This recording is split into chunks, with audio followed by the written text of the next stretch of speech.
2월 28일 오늘 새벽 만남 묵상은 이사야서 6장 1절에서 13절까지의 말씀입니다.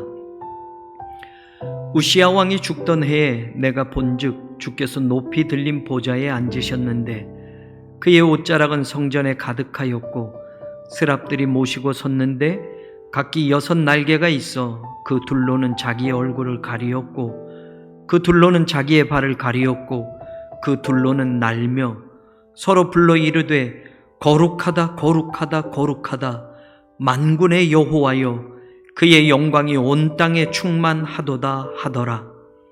이같이 화답하는 자의 소리로 말미암아 문지방의 터가 요동하며 성전의 연기가 충만한지라.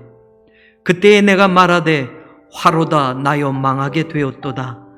나는 입술이 부정한 사람이요 나는 입술이 부정한 백성 중에 거주하면서 만군의 여호와이신 왕을 배웠음이로다 하였더라.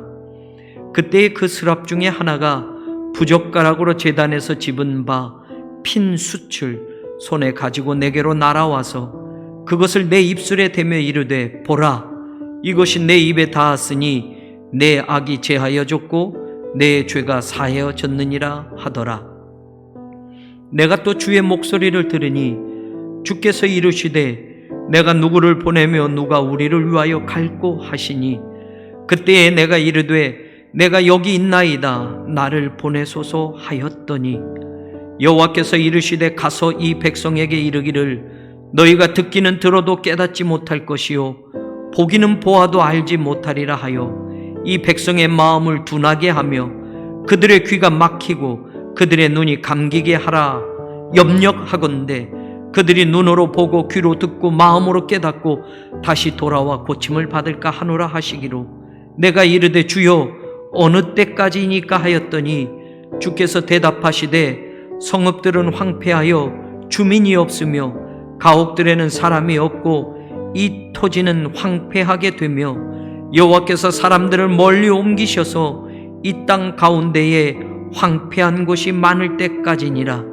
그 중에 10분의 1이 아직 남아있을지라도 이것도 황폐하게 될 것이니 밤나무와 상수리나무가 배임을 당하여도 그 구루터기는 남아있는 것 같이 거룩한 씨가 이 땅의 구루터기니라 하시더라.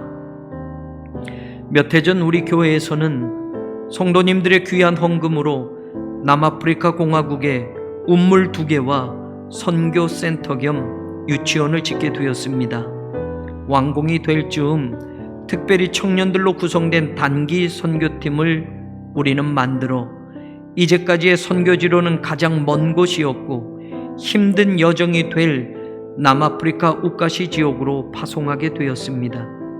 그 선교를 위해 우리 청년들은 태권도, 사물놀이, 성경학교 등을 거의 매일 교회에서 시간을 보내며 기도하며 준비하였고 마침내 하나님의 은혜로 남아프리카 선교를 잘 마치고 돌아왔습니다.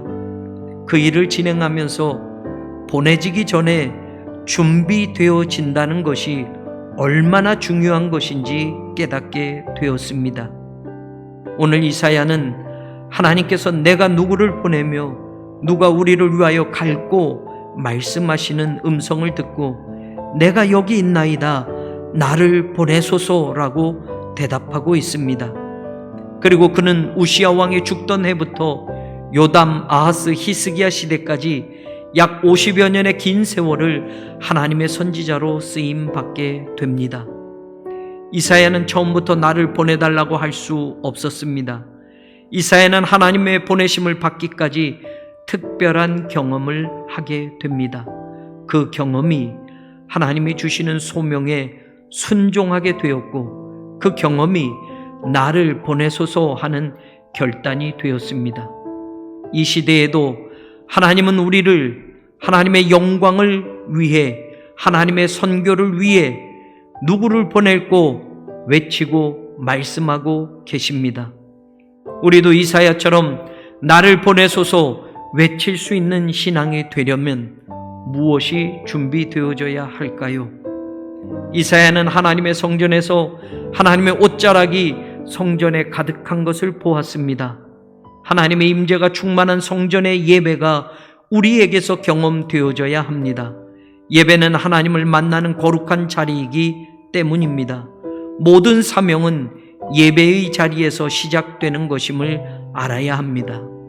이사야는 천사들의 화답하는 찬송 소리가 문지방의 털을 요동시키는 것을 보았습니다. 천사들의 찬송은 하나님의 거룩하심과 영광을 선포하는 것이었습니다. 하나님께서 주시는 사명의 목적이 우리 자신에게 있지 않음을 깨닫게 하는 것입니다. 이사야는 연기가 성전에 충만한 것을 보았습니다. 연기는 성전 안에 가득한 예배자의 기도를 의미합니다. 하나님께서도 이사야를 통해 이사야서 56장 7절에서 내가 곧 그들을 나의 성산으로 인도하여 기도하는 내 집에서 그들을 기쁘게 할 것이며 그들의 번제와 희생을 나의 제단에서 기꺼이 받게 되리니 이는 내 집은 만민이 기도하는 집이라 일컬음이 될 것임이라고 선언하게 하셨습니다. 제단에 핀 숯불을 보았습니다. 불타는 숯은 우리를 정결케 하시는 하나님의 능력이며 도구입니다. 하나님 앞에 부정한 것은 절대로 설 수 없습니다. 사명자는 그러기 때문에 거룩해야 합니다. 악이 제하여지고 죄가 사여지는 경험을 하였습니다. 사하여졌다라는 말은 카파르로 덮다라는 뜻이 있습니다. 우리의 죄가 덮어지고 용서되어짐을 경험하는 것입니다. 하나님의 은혜를 경험하지 않고서는 사명자의 길을 갈 수 없습니다. 내가 누구를 보내며 누가 우리를 위하여 갈고 하시는 하나님의 음성을 들었습니다. 사명자를 찾으시고 부르시는 하나님의 음성을 들을 수 있어야 합니다. 자신을 온전히 헌신하겠다는 고백을 드렸습니다. 하나님의 부르심에 온전히 결단하고 순종하는 신앙이 되어야 합니다. 오늘 우리가 예배하는 하나님의 성전에는, 교회에는 무엇이 가득한가요? 하나님의 거룩한 임재의 불꽃 앞에 우리의 부정한 모든 것이 태워지기를 소원합니다. 하나님의 음성을 듣고 오늘 우리의 사명을 발견하고 우리를 온전히 내어놓으며 우리를 보내시는 곳을 향하여 나아가는 우리 모두가 될 수 있기를 이 아침 간절히 소망하며 기도합니다.